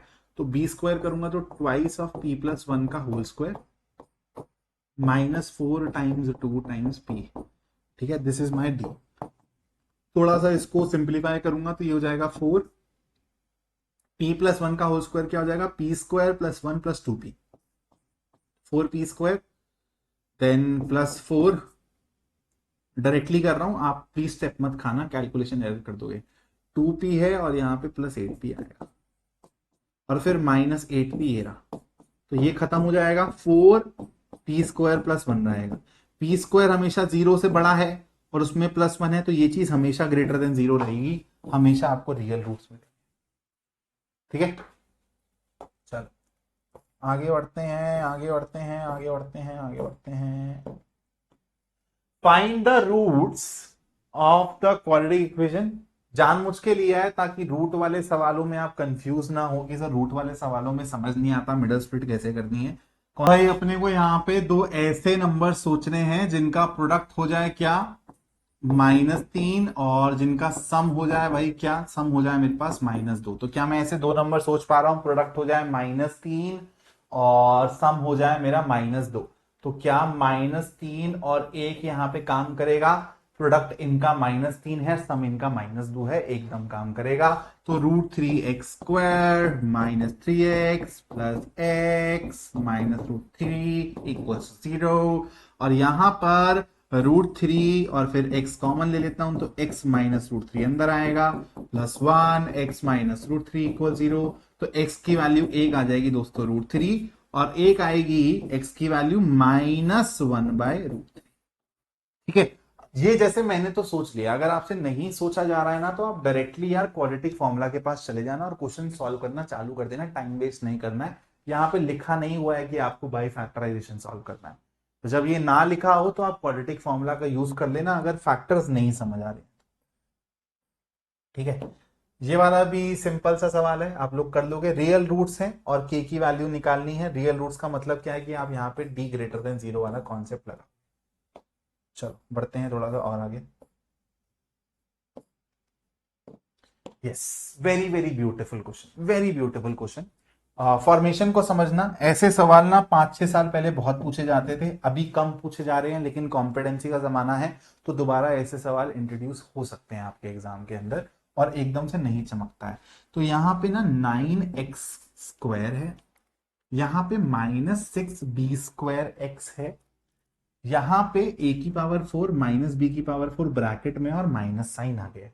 यहां पर अगर मैं थोड़ा सा विजुअलाइज करूं ना चीजों को तो मेरे को समझ आ रहा है कि यार यहाँ पे ना b² और x का प्रोडक्ट है और यहाँ पे -6 है। यहाँ पे ना कुछ थोड़ा थोड़ा ना वो 2ab वाली फील आ रही है, -2ab वाली फील आ रही है। और यहाँ पर अगर मैं इसका स्क्वायर थोड़ा सा इमेजिन करूं कि किसका स्क्वायर होगा, तो ये 3x का स्क्वायर होगा, ठीक है। इसको अगर मैं -2 × 3x which is a in case of a minus B का होल स्क्वायर, जो मेरे को इमेजिन करना है। तो अगर मैं b के बारे में सोचूं तो b क्या होगा यहाँ पे, चलो b नहीं, जो भी मेरी यहाँ पे एक और चीज है जो कि -2ab, जो वो सेकेंड वाली चीज होती है जिसका स्क्वायर यहां पर आता है, तो ये तो मेरे को बी स्क्वायर ही दिख रहा है ना। और अगर मैं इस ब्रैकेट को खोल दूं, यानी कि मैं चीज को ऐसे लिख रहा हूं,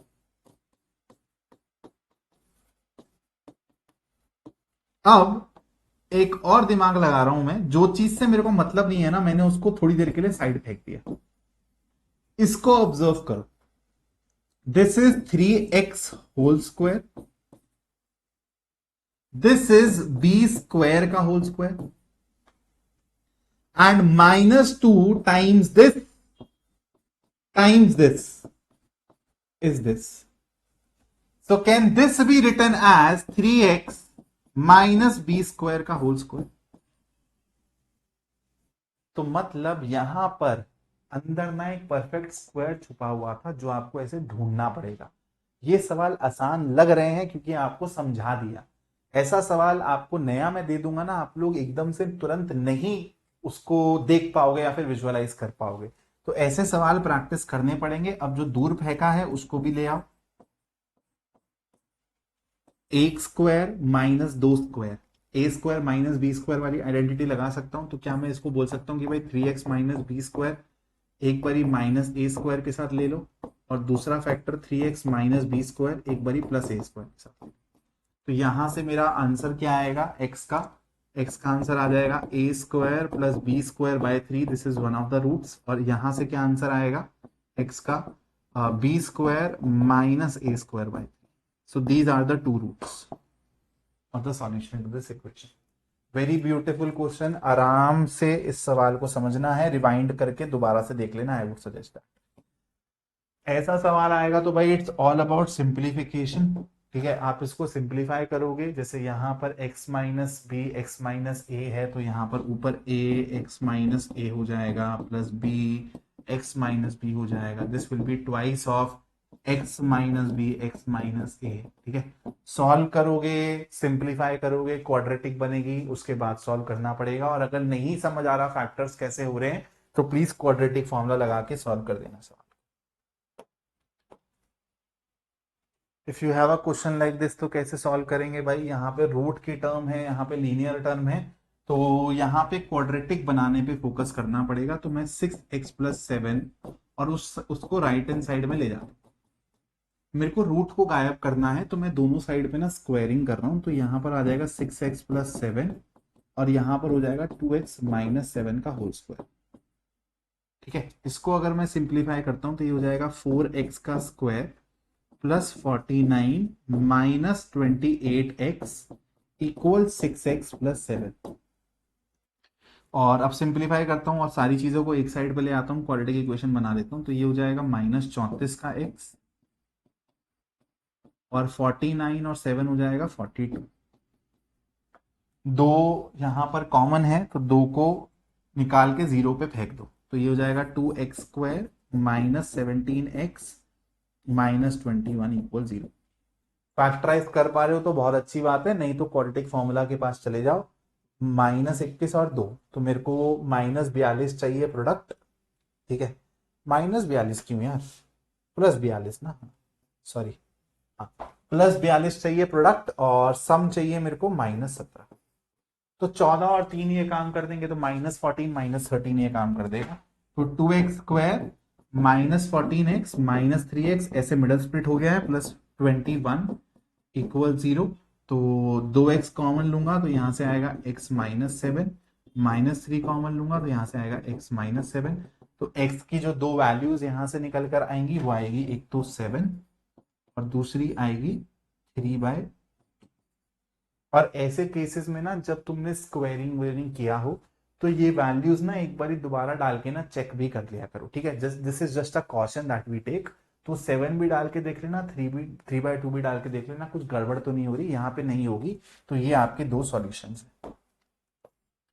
चलो भाई, फाइंड के so that the quadratic equation this. अब यहां पर बेटा ये एक सब्जेक्टिव क्वेश्चन है, तो इसको आपको प्रॉपरली d = 0 वाले कॉन्सेप्ट से सॉल्व करना पड़ेगा। सिंप्लीफाई करते रहो और उसके बाद जाके आपका आंसर निकलेगा। चलो भाई आगे चलते हैं, आगे चलते हैं, आगे चलते हैं। हो, वेरी ब्यूटीफुल क्वेश्चन भाई, मजेदार सवाल है। ठीक है, आराम से सवाल की फॉर्मेशन को देखेंगे। ये सवाल ना ऑलरेडी सॉल्व है, आप लोगों को बस इसको विजुअलाइज करना है। फॉलोइंग क्वाड्रेटिक इक्वेशन, यहाँ पे देखो एक्स स्क्वायर है और यहाँ पर एक्स के अंदर a divided by a plus b है और फिर plus a plus b divided by a है और यहाँ पे वन है। आप एक सिंपल सी बात बताओ, अगर मैं फैक्टराइजेशन के पर्पज से सोचता हूं तो मेरे को प्रोडक्ट देखना है, तो प्रोडक्ट मेरे को वन दिख रहा है। ठीक है, और जो सम है वो ये दिख रहा है जो कि ये ब्रैकेट के अंदर है। मैं लिख नहीं रहा हूं ताकि टाइम बचे थोड़ा सा।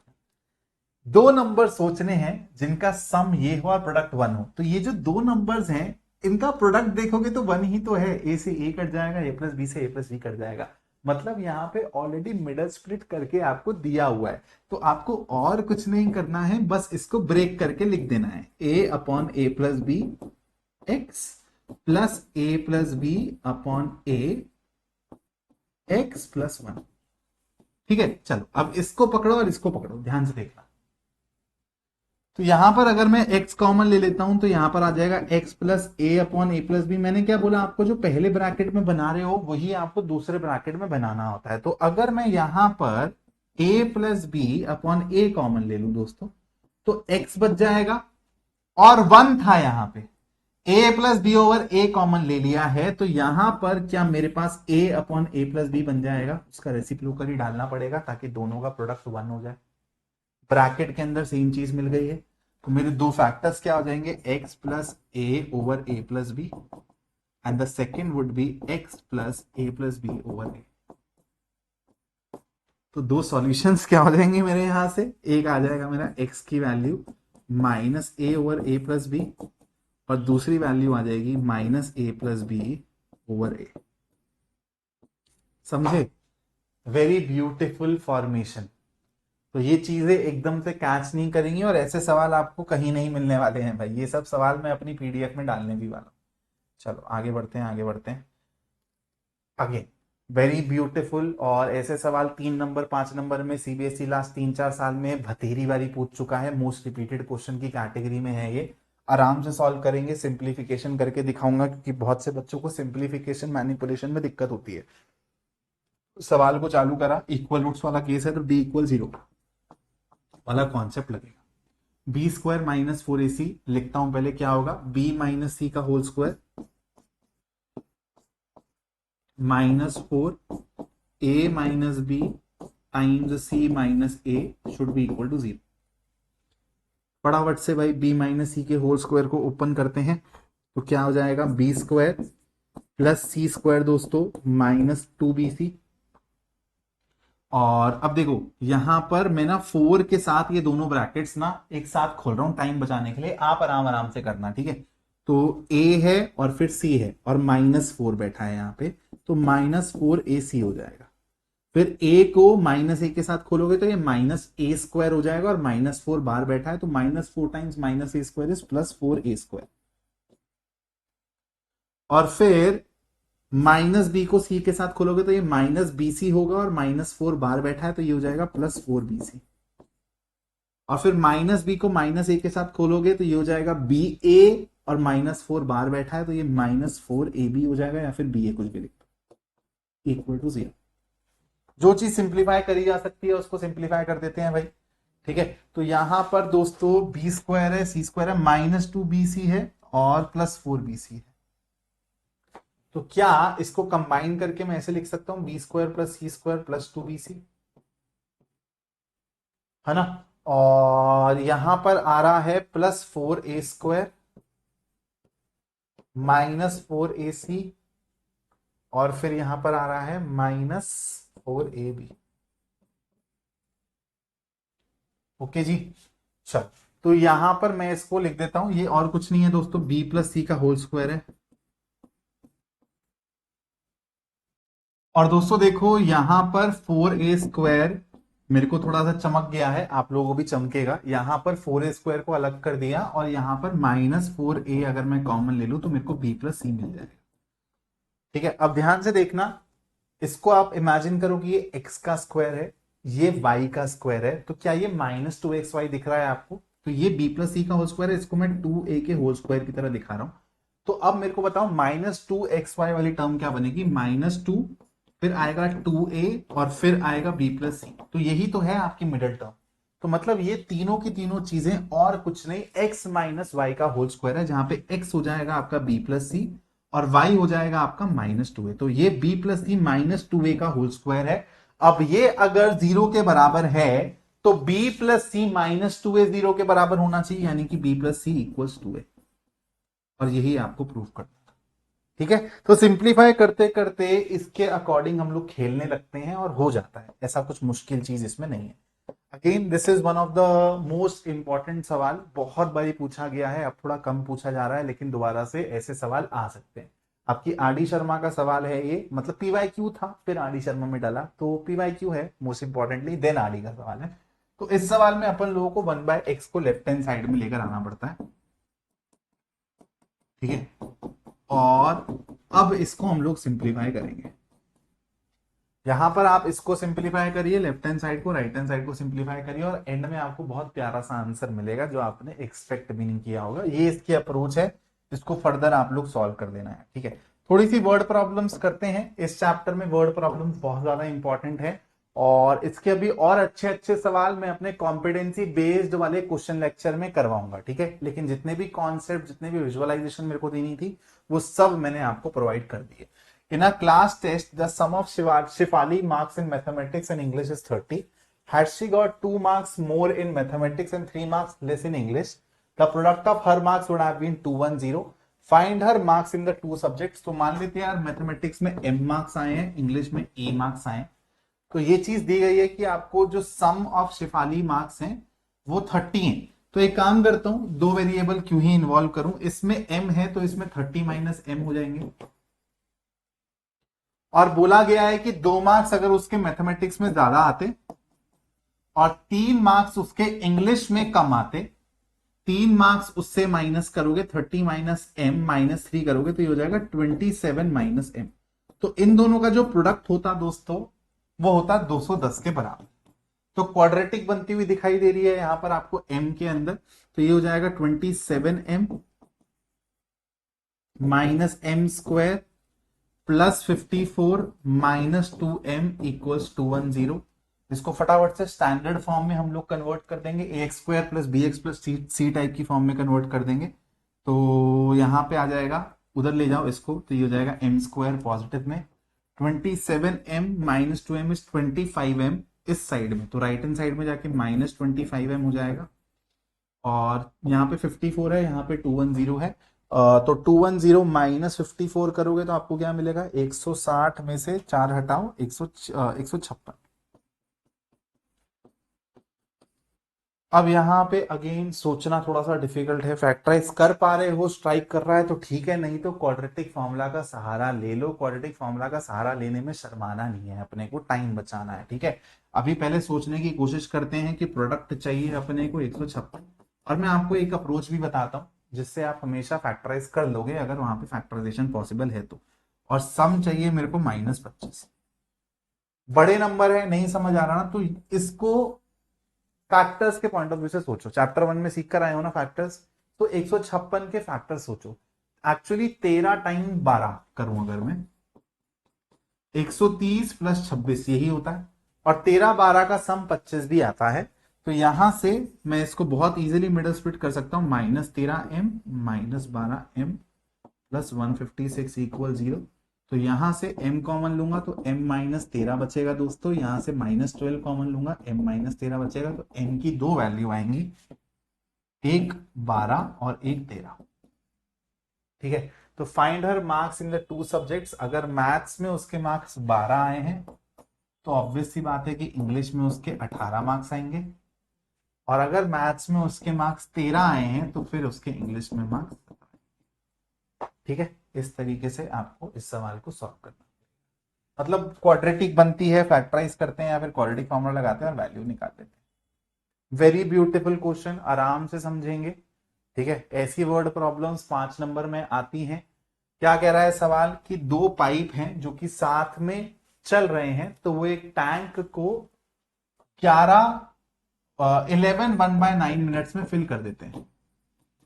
इसका मतलब क्या है, 100/9 मिनट्स में फिल कर देते हैं। एक पाइप 5 मिनट ज्यादा लेता है दूसरे पाइप से अगर वो अकेले अकेले टैंक को फिल करें। क्वेश्चन को समझना, दो पाइप साथ में जब किसी टैंक को फिल करते हैं तो इतना टाइम लेते हैं, और फिर अगर उनको अकेला अकेला चला के पूरा टैंक को फिल किया जाए तो पता चल रहा है कि एक पाइप 5 मिनट ज्यादा लेता है। तो हमको बताना है कि ये जो ईच पाइप है, दोनों पाइप है, ये सेपरेटली कितने कितने टाइम में फिल करेंगे। तो वो टाइम हमको बताना है एग्जैक्टली इन वैल्यू। तो मान लेते हैं कि यार दो पाइप है, एक P1 है और एक P2 है। मान लेते हैं कि इंडिविजुअली ना P1 पाइप ज्यादा जल्दी भर रहा है, तो मैं अज्यूम करके चलता हूं कि जो मेरा P1 पाइप है ये x मिनट्स में भर दे रहा है। ठीक है, तो जो P2 पाइप है वो 5 मिनट ज्यादा लेगा, तो ये x प्लस 5 मिनट में भरेगा। ठीक है, यहां पर मान लेता हूं कि जो मेरा टैंक है, सोचने का तरीका देखना, जो मेरा टैंक है ना उसकी कैपेसिटी मुझे पता ही नहीं है, तो मैं मान लेता हूं कि उसकी कैपेसिटी है, उसका वॉल्यूम है V। तो एक बात बताओ, ये जो पाइप 1 है ये x मिनट चल रहा होगा और V वॉल्यूम पानी भर रहा होगा। तो अगर मैं आपसे पूछूं कि अगर ये x मिनट्स में V वॉल्यूम भर रहा है तो ये 1 मिनट में कितना पानी भर रहा होगा। तो यूनिटरी मेथड लगाना है जो आप कक्षा 7वीं में सीख के आए हो।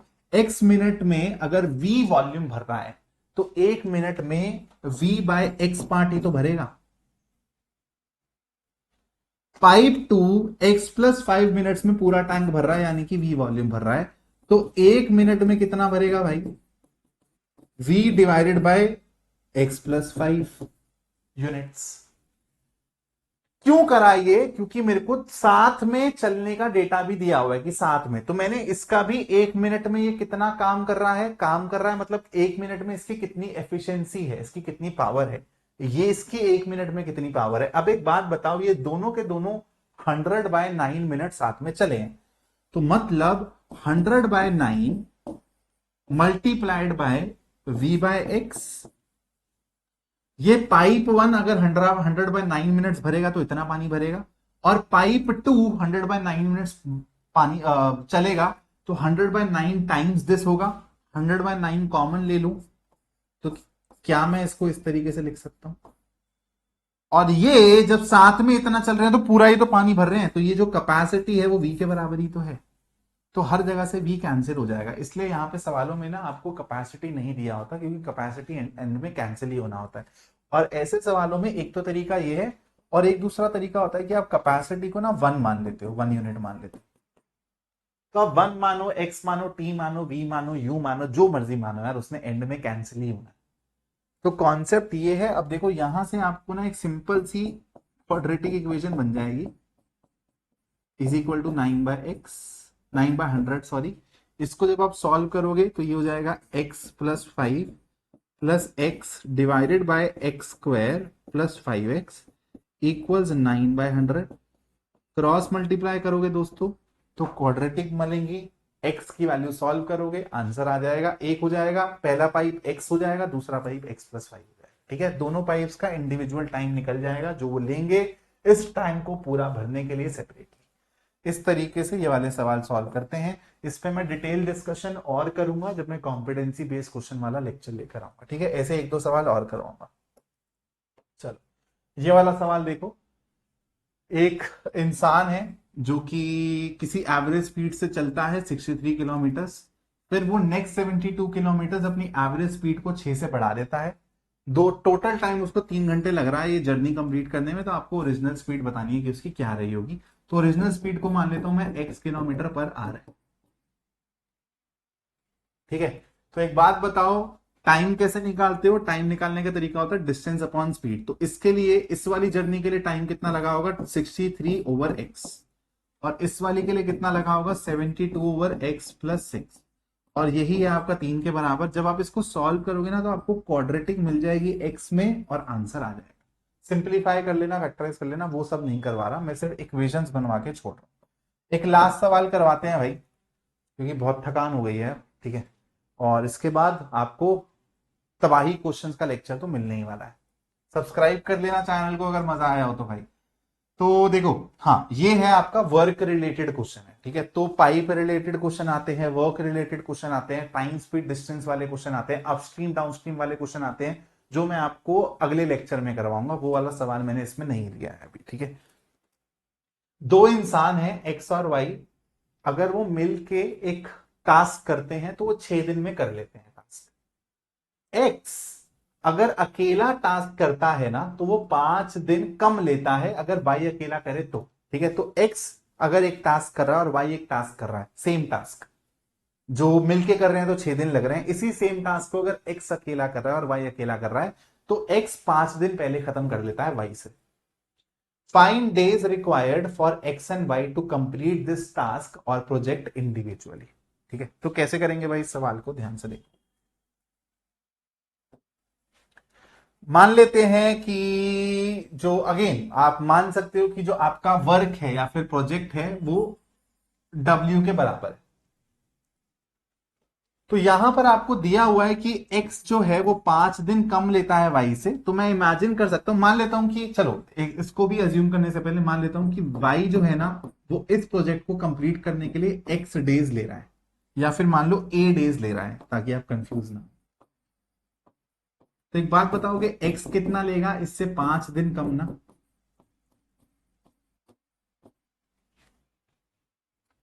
ये भी सेम काम कर रहा है, ये भी सेम काम कर रहा है। तो ये ए दिन में मान लेते हैं कुछ W काम कर रहा है, तो ये A माइनस बी में W काम कर रहा होगा। इस W का 1 भी ले सकते हो या फिर अपने हिसाब से कोई भी वेरिएबल ले सकते हो, क्योंकि एंड में ये कटना ही होता है, जैसे मैंने आपको पाइप वाले सवाल में करके दिखाया था। यहां पे दोस्तों एक बात बताओ, अगर A दिन के अंदर ये W काम कर रहा है तो जो ये Y पर्सन है ये एक दिन में कितना काम कर रहा होगा? 1 डे की इसकी एफिशिएंसी क्या होगी? W/A, सिंपल यूनिटरी मेथड है। कितना यूनिट ये काम कर रहा होगा। और ये जो x बंदा है अगर A-5 डेज में W काम कर लेता है तो एक दिन में कितना काम कर रहा होगा? W/A-5 काम कर रहा होगा। अब इस चीज को यूज करना है कि दोनों अगर साथ में काम करते हैं ना तो 6 दिन के अंदर ये टास्क निपटा देते हैं। एक दिन के अंदर ये भाई इतना काम कर रहा है, दूसरा भाई इतना काम कर रहा है, तो 6 दिन के अंदर ये कितना करेगा? 6W/A। ये कितना करेगा? 6W/A-5। तो 6W/A प्लस 6W, यानी कि कॉमन ले सकता हूं 6, मिलके टास्क कंप्लीट कर देंगे। तो मतलब यहां से मेरी इक्वेशन क्या बनी? 1/A plus 1/A-5 equals 1/6। Quadratic बनेगी, सॉल्व करो, एक ही वैल्यू आ जाएगी। एक ही वैल्यू आ जाएगी तो A-5 अपने आप आ जाएगा। चलो भाई, यहां पर इस पर्टिकुलर वन शॉट को खत्म करते हैं। 4 चैप्टर सक्सेसफुली खत्म कर लिए हैं। पहले 3 चैप्टर के वन शॉट जरूर देख लेना, अपने दोस्तों को ये वीडियो जरूर शेयर करना, क्योंकि ऐसे वन शॉट आपको यूट्यूब पे नहीं मिलेंगे कहीं पर भी। सारी चीजें डिटेल में कवर करी हैं, कॉम्पिटेंसी लेवल पर डिस्कस करी है, और यही चीज आगे कंटिन्यू होगी। कॉम्पिटेंसी बेस्ड क्वेश्चन की पीडीएफ भी बना रहा हूं, जल्दी आप लोगों को प्रोवाइड भी कर दूंगा। बाय 20th में मैं वो पीडीएफ लॉन्च भी कर दूंगा। This is Gagan Makkar signing off now. जय हिंद, जय भारत।